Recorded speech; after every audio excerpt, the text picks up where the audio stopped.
श्री राम द्वारा बोध के पश्चात होने वाली संकल्प शून्य स्थिति का वर्णन।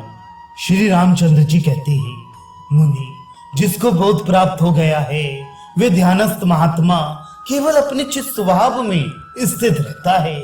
वे ना कुछ ग्रहण करता है और ना कुछ त्याग ही करता है। समाधि या ध्यान से उठने पर भी वह सदा जैसे का तैसा अपने स्वरूप में ही स्थित रहता है। जैसे दीपक प्रकाश फैलाता हुआ भी कुछ करता नहीं है, वैसे ही ज्ञानी सब कुछ देखता हुआ भी निष्क्रिय बना रहता है। वह मन के मनन से युक्त होने पर भी कहीं आसक्त न होने के कारण वास्तव में मन, अभिमान और मनन से रहित ही है। उस योगी को समाधि से उठने पर विश्व रूप नामक और समाधि काल में ब्रह्म नामक चिन्ह मात्र स्वरूप परमात्म सत्य का ही सर्वत्र दर्शन होता है। उसे सृष्टि और संहार सब चिन्ह मात्र ही प्रतीत होती है।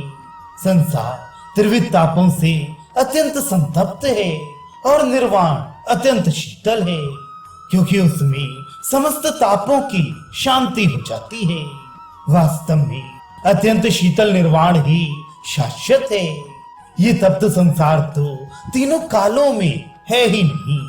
जैसे स्वप्न में अपने भाई बंधु के मरने या जीने पर भी स्वप्न से जगे हुए पुरुष की उस स्वप्नगत वृतांत में सत्यता बुद्धि नहीं होती, अतः उसे वहां की घटना से हर्ष और शोक नहीं होती है। वैसे ही तत्वज्ञानी पुरुष की दृश्य पदार्थों में सत्यता बुद्धि नहीं होती, इसलिए अनुकूल प्रतिकूल घटनाओं से उसे हर्ष शोक का अनुभव नहीं होता।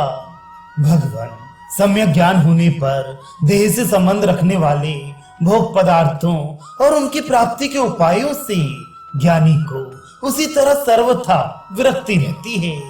जैसे स्वप्न से जगे हुए पुरुष की स्वप्नगर पदार्थों में ममता और आसक्ति नहीं रहती। वैराग्य से बोध की और बोध से वैराग्य की वृद्धि होती है।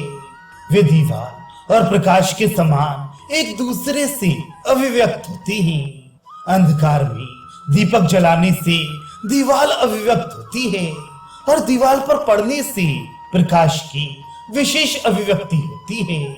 जिस बोध से वैराग्य संपन्न होता है वस्तुतः उसी का नाम बोध है। जिससे धन, स्त्री, पुत्र आदि की सुख सुविधा बुद्धि पहले से भी बढ़ जाती हो, वह बोध या बुद्धिमानी के रूप में जड़ता ही स्थित है।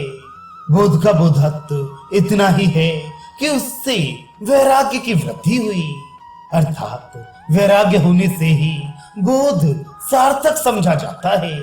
जिस पुरुष में वैराग्य नहीं है उसकी विद्वत्ता भी मूर्खता ही है। बोध और वैराग्य रूपी उत्कृष्ट संपत्ति ही मोक्ष कहलाती है। उस मोक्ष रूप अनंत शांत पद में स्थित हुए पुरुष को कभी शोक नहीं करना पड़ता, जो सदा अपने आत्मा में ही रम रहा है, शांत, विरक्त एवं अहंकार रहित हो गया है। उस ज्ञानी पुरुष की आकाश के समान संकल्प रहित एवं निर्मल स्थिति हो जाती है। सहस्त्र सहस्त्र प्रयत्नशील पुरुषों में से कोई विरला ही ऐसा बलवान और उत्साही होता है, जो उठकर वासना जाल को उसी तरह छिन्न भिन्न कर देता है, जैसे कोई सिंह पिंजड़े को तोड़ डालता है।